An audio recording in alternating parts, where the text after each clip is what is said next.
lads. So lads, you've joined me mid-video today. Now, yesterday when I was coming back from work, my engine management light came on again, and that's not the thing that stresses me out. The thing that's annoying me even more is that none of my code workers are reading. The code worker which I ordered, my mate had it and it worked on my car, so I used that. I bought the exact same one, that one's come, and it's not reading the fucking codes. It's so annoying. But I'm guessing it's something to do with misfires. So what I've done is this morning, I had intercooler here, I pulled off all the intercooler piping, I'm thinking it might be something to do with a vacuum leak or something like that. And I have pulled off my blow-off valve. I'm not going to show you right now. Actually, yeah, I'll show you right now. And basically the gasket was shit. Now, obviously I pulled a little bit off, but it was like that, just all rumbled up and you know, not really much, non-existent really. So, we need a new gasket really.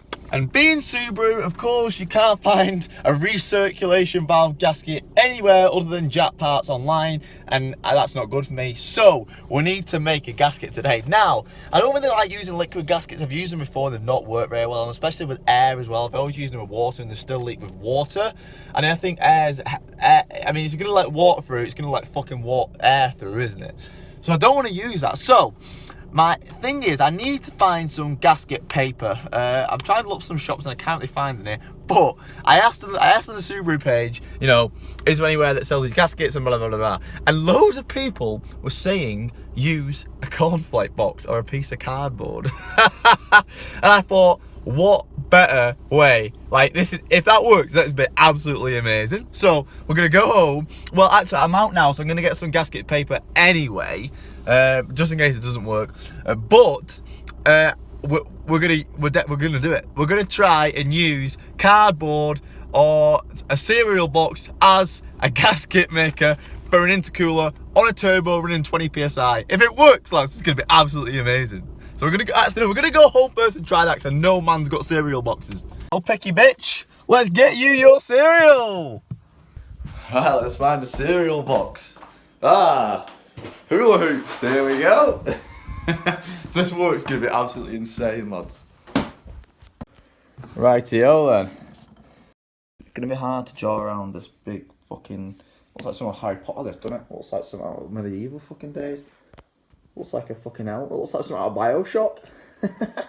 Right then. So we're going to cut round that. And then we're going to place it on the circle. And we're just going to push in an indent. And then cut round the indent. But first of all, so don't move about and don't get the indent in the wrong place, I'm going to actually put the bolts through them holes. So as you might just be able to pick up on camera, I've pushed in an indent. So I'm going to go and get a knife now. And cut round that. And oh, if this works, lads. Right, just like that, lads. Imagine if I sell the cars and pulls that off. What the fucking hell is that gasket? Hula hoops multigrain. Right, so we've got our gasket, but I need to clean off all of the surface contact. So I'm gonna go and try and find a paint scraper or something like that and get all this off. Razor blade the surfaces. Let's get this gasket on. Oh lads, I'm excited. Right, and we're on. If this doesn't work, then I'm going to try a thicker piece of cardboard, and if that doesn't work, then I'm going to actually go and buy some proper gasket paper. But I have faith. This is obviously just a temporary thing, and I'm going to get a proper gasket from Jap Parts, but for now, this is fun. Now I'll tell you what is not fun. Trying to marry this up to the turbo. It's really not fun whatsoever. Well, I'm not trying it myself, but I've seen Richard doing it and he was struggling, and it looks like a pain in the ass. So I've got the turbo pipe on. Hopefully it's sitting right, hopefully it's tight enough. Feels like it is. So we just need to put these in and we're ready to start her up really. Whoops, let's not forget this. I think it's an oil breather. Let's definitely not forget that. Right, we'll just let it warm up a little bit. I think it's okay, I think it's alright. I mean, it's pretty sweet. It's pretty sweet, lad. So we're going to take it for a spin, see if it's boosting properly. I've let it get to temperature, it's warm now. It's idling fine. Rolling from second, let's see if we're boosting. No, we're not boosting properly, lads. We'll to be perfectly honest, that lack of boost could be coming from somewhere else. It could be the fact we've not put the intake back on properly, something like that. But what we're going to do is, since we've got everything plugged in and they're a bit of a pain to get off, we're going to put a thicker gasket on here. Going to put a thicker gasket on there and then try that. If it's still boosted the same, then we know it might be something around here instead. But we're going to put a thicker bit of cardboard on there. So we're going to use a bit of thicker cardboard and try that and just see if the boost stays the same or it increases. Now we've got another gasket. I don't really have that high hopes for this one, so it doesn't seem as flush as the other one. But we'll give it a go, and at least then we can determine where the problem's coming from. Right there, that's on. Round 2. If this don't work, I'm going to go and get some gasket sealant, just like the leaking one. Right, let's roll in it for me, let's see what we get. Yeah, just 10 psi, so it's not good, lads. Right, so the plan is, lads, I'm going to go to the Motor Factory shop that's not that far from me. We're going to get some proper gasket paper and do a proper gasket and see if that's it. I've took that thick cardboard one off and I've put the serial bar back on, and I want to see if it's boosting a little bit higher than it was with the cardboard, because I think it was, but I'm going to double check that. I'm going to get some gasket paper anyway. Right, so just when I've got some gasket paper and some actual cutters, and we're going to try one more time that blow valve. If I'm still only boosting to 10 psi after this, then I know it's probably just an intercooler pipe in, and the cereal box might have worked, but we'll see when we get there. So that looks a hell of a lot cleaner. So much easier with these cutters. Definitely using them again. I've just got the new gasket on. Let's take it for a spin. If we're boosting, it means it was that. If we're not, we're looking at one of the pipes down here or something. So maybe the intake or the turbo intake, something like that. But let's take it for a spin and then we'll see. Right, so it's not that. It's boosting to the same. So the cereal box would have worked. Oh well, at least we've got a proper gasket on it now, so that's okay. So it's not that, so it's something to do with either the intake or I'm guessing it's the pipe coming off the turbo. That's what I'm guessing anyway. So I've got the cooler off and I'm just checking all the things. They weren't very tight. Not really, I mean they were really quite loose, to be honest. So we've tightened them up. We've kind of put this on more of an angle because it was kind of pointing, the turbo's coming out like this and this was pointing a little bit upwards, so I've put it down flat. So now I'm going to slide it onto the turbo there, try to get as tight as possible, and then get these as tight as possible as well, and then take it for a spin again. Well, I think I found the boost leak. Hello, you lad, you little fucker. We've definitely found the boost leak, lads. See? Yeah, definitely found the boost leak. We have got some vacuum line here. We'll just split there for now. It's blue and it's going to contrast with everything, but we're going to get purple vacuum lines anyway. But for now, we need him back onto there. So we're going to have to use a little bit of this. Alright then, we've got a bit on there. We're going to cable tie today. It's pretty loose on that bit. So we're going to put a cable tie on, cut it, and then we should have our boost back.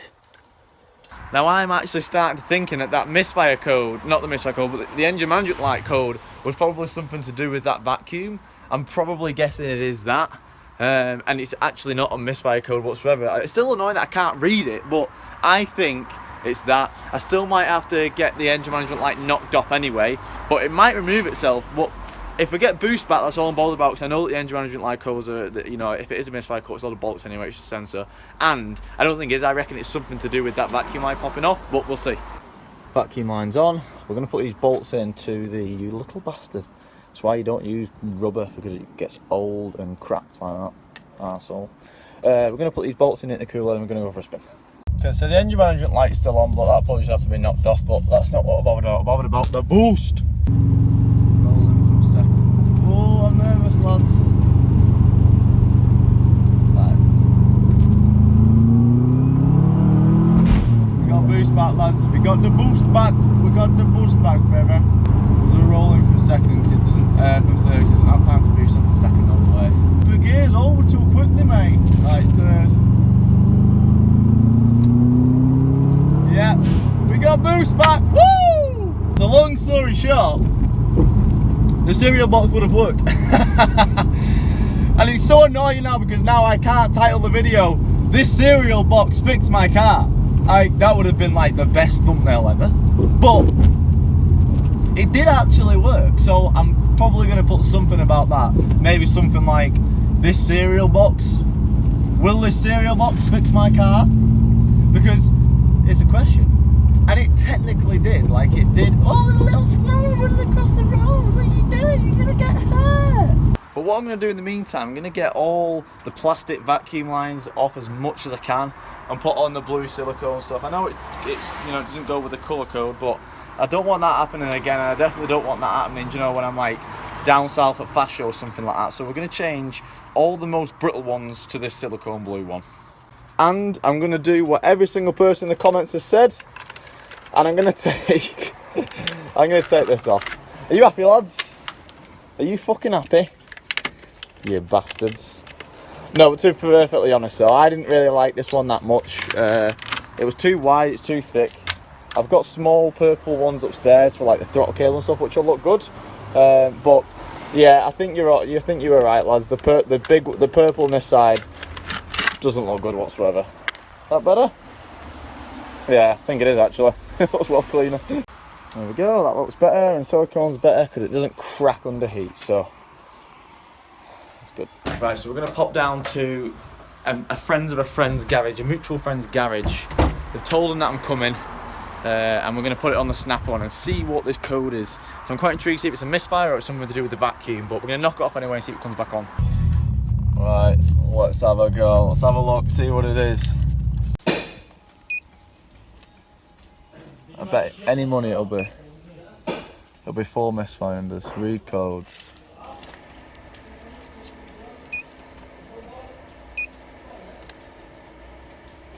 Yeah, all 4 misfires. Knew it would be. St. Smith's Autos. I'm going to put a Facebook link there anyway. But thank you, Steve, for coming. You know, letting me use your scanner. Most places don't let you use scanners like that for free, and it's, you know, it really did help me out. Like I said, at least I know now that it's the misfires. I can knock it off and then see if it comes up again, and actually put 99 up. Shout out to you, Steve. What a legend you are. Some of the cars you got in that garage as well. Fucking nuts, mate. So the lights off. We're boosting well. Now it was cylinder misfires again. Now it has happened when I've not put 99 momentum in, so it could be something to do with that. But I've been messaging Steve. Steve says, bring it back and we'll try and dive into why it's doing it. So I've knocked the light off for the time being, but we are going to have to get back in touch with Steve, I think, and take it down and see what's actually going on. Now he said it's going to be hard to find it if it only comes on after a few hundred miles. So it's going to be a situation where you go to the doctors and fuck all's wrong with you then. Do you know what I mean?